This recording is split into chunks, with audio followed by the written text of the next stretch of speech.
Kjell Gullestad på pedalstil.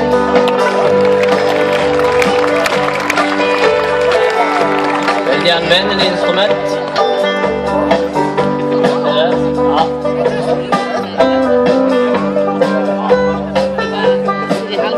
Og det er sjelden meg og kona tar fri.